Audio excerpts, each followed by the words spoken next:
Bene data, ndabaramukije mu izina ry'umwami wacu Yesu Kristo, ubuntu bw'umwami Imana bubane natwe twese. Izina ryanje nitwa Françoise Habonayo.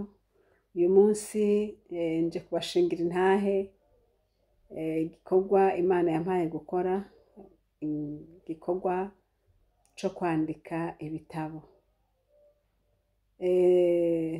Si jewe mwanditsi wa mbere, hariho n'abandi benshi banditse imbere yanje, hariho n'abandi bazokwandika inyuma yanje. Ico ngomba gushimira Imana ni ingene Imana yanshoboje nkuko yari yantumye kuvyandika. Intahe yanje rero yerekeye ingene nanditse igitabo ca mbere, ingorane nahuye nazo, kandi n'ingene Imana yabinshoboje. Hari ijambo ry'Imana nagomba ko duhagararako riri mu gitabo ca Luka, igice ca mbere ku murongo wa 45. Ni umurongo uvuga ngo, ariko hahirwa wowe wizeye ngo kuko ibyo wabwiwe n'umwami Imana bizoshika.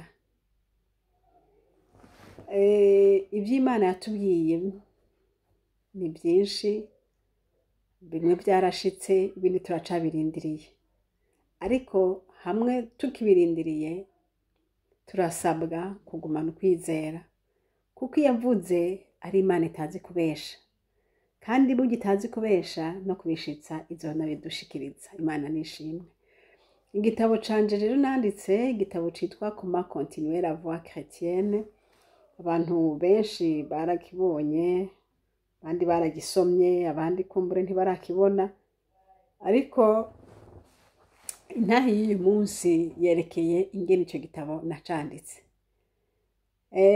Hari mu mwaka w'1996 nari maze umwaka umwe nubatse.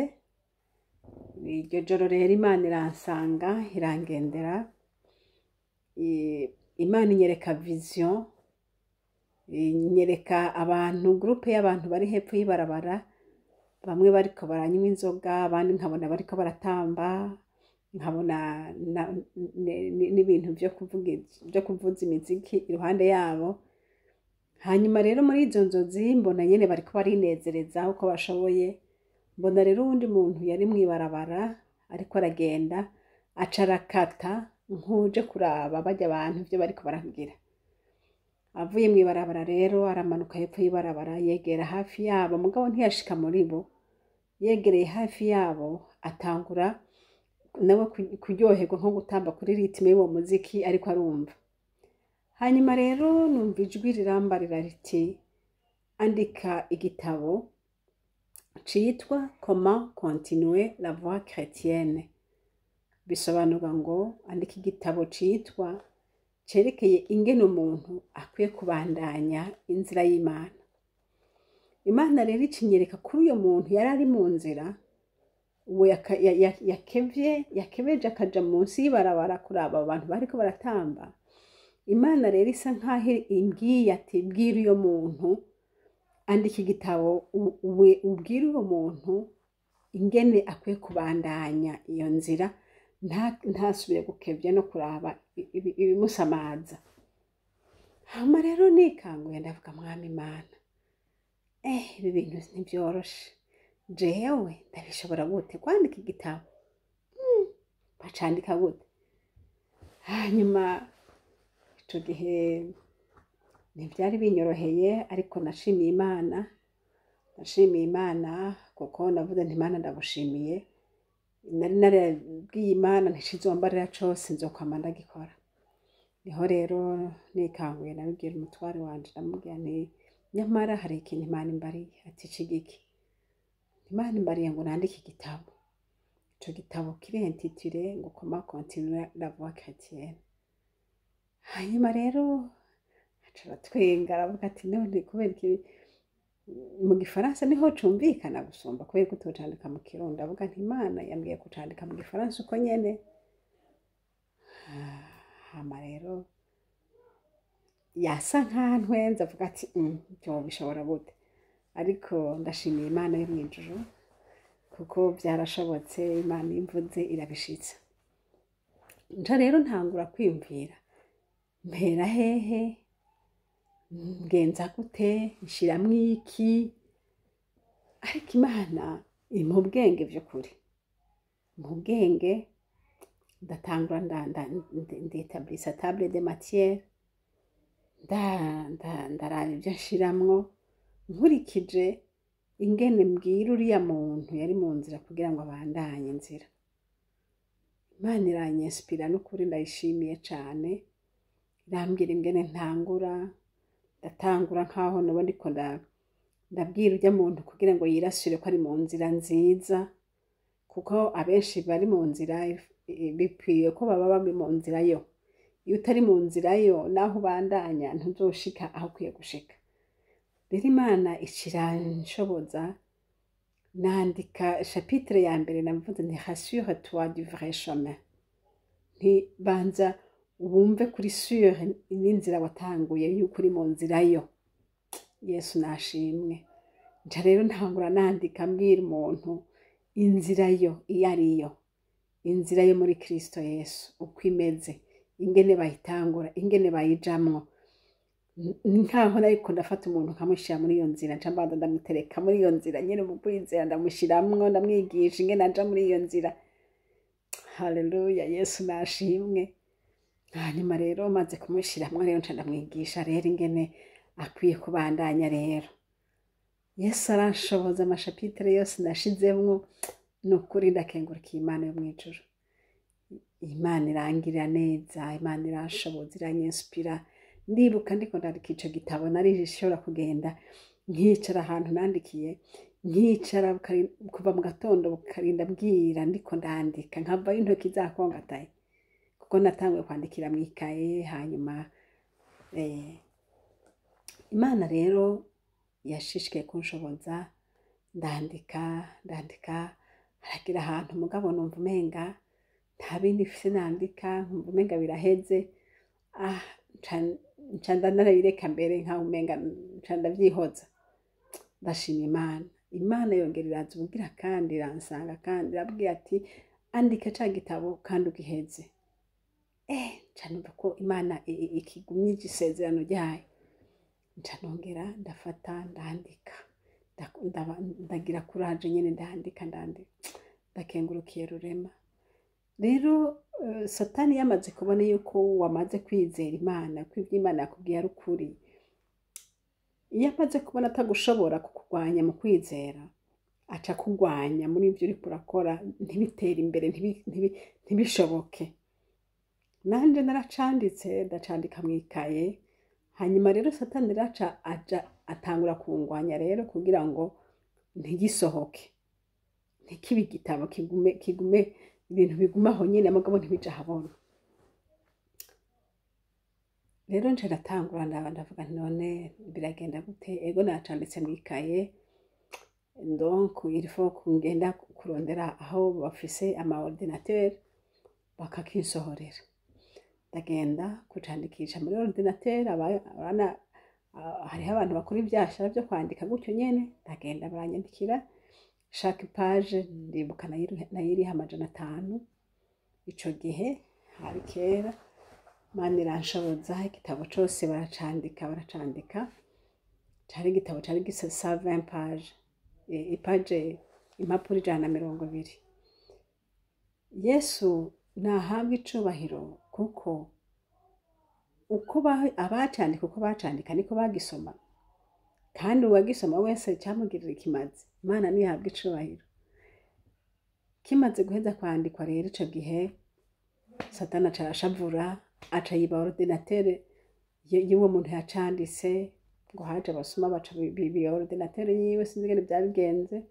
Aca ambwira ati désolé, ibintu vyawe vyatakaye, ordinateur bayivye. Ndavuga nti satani uribeshe, ntaco ushobora kungira, yavuze izobisohoza. Nongera ndagenda ahandi, ko nari nkibifise mw'ikaye, ndavyandikisha irigira kabiri, ndatanga andi mafaranga. Yesu aranshoboza, kirahera. Kimaze guhera rero nca ndagishira kuri flash disk. Kimaze kuja kuri flash disk rero, vyasaba ko ndakijana ahantu muri imprimerie bakansohorera igitabo rero. Imana nihabwa icubahiro kuko yaranshoboje ndashobora kukiriha. Hanyuma ndakijanye muri imprimerie rero, mu Burundi narazungurutse ama imprimerie, sinaronse imprimerie ikinyandikira, ariko ico gihe baciye baduha, twaciye tuva mu Burundi tugenda gukorera hanze. Hanyuma rero tugiye hanze, Imana icangirira neza, ndaronka uburyo bwiza bwo kuca imprima, ariko naho nyene satani aca honyene aragerageza uko ashobora kose. Aha sindiko ndashimagiza satani, ariko ndiko ndavuga nti naho satani yokurwanya bingana gute, umenye ko atazokwigera nesha. Azogerageza ariko ntazokwigera nesha niwagumana ukwizera, nawe ukagira ko haje. Rero Imana rero nishimwe, maze kugisha kuri flash disk nje ndagitwara muri imprimerie yaho hantu bavugisha ururimi rw'icongereza, nta gifaransa bari bazi. Baca turavugana amafaranga yo kukiriha, ngene bakinkorera, turavugana byose birahera, baraheza baragikora. Ariko ngisubiye inyuma,